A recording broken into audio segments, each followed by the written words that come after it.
I would like to talk with you about the MET standard on reading assessment portion of the K2 report card, just to clarify and make sure that everyone in the district is on the same page on this part of the report card.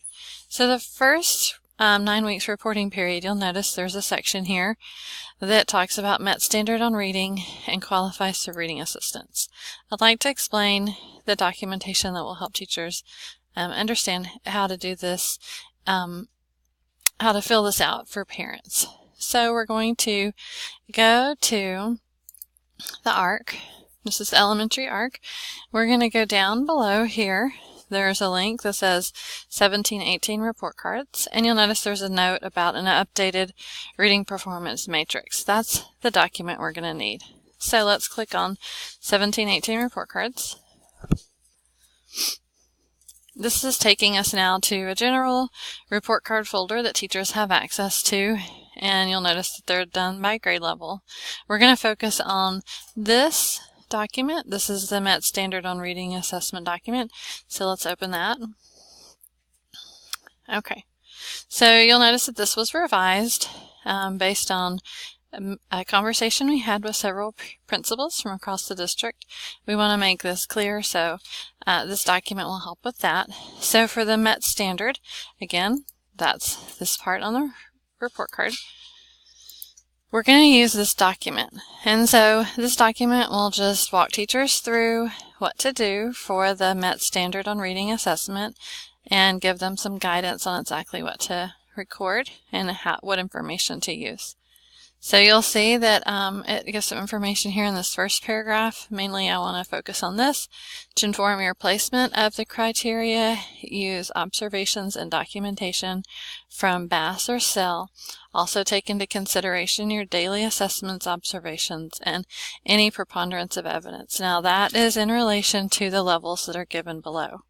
And we'll talk about the levels in just a second. So what we're going to do is here's the picture of the box, and if a student has met grade level standard, then you're going to check yes, or if they have not, then you're going to put no. And if the student has not met the reading assessment, then you're going to need to write, or you're going to need to mark qualifies for reading assistance. And what that means is the student is provided extra reading support. And that may look different from campus to campus because different campuses have different programs, but it does mean that the child is receiving some extra reading support. So let's look specifically at what this means, on how to notate this to know if they're yes or no for the MET standard. So for kindergarten, you can see here that you will mark yes on the first 9 weeks. If a student falls on or above a 3 out of 10 or a 3 out of 11 on the ELB, Spanish has one more item on the ELB, so we're going to use that as a standard.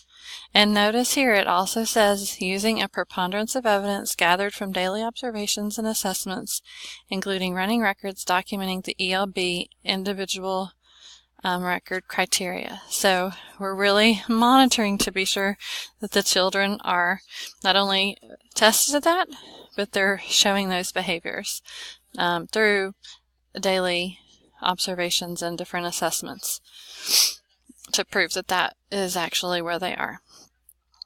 For first grade, if a student falls on or above a level D, then they met standard.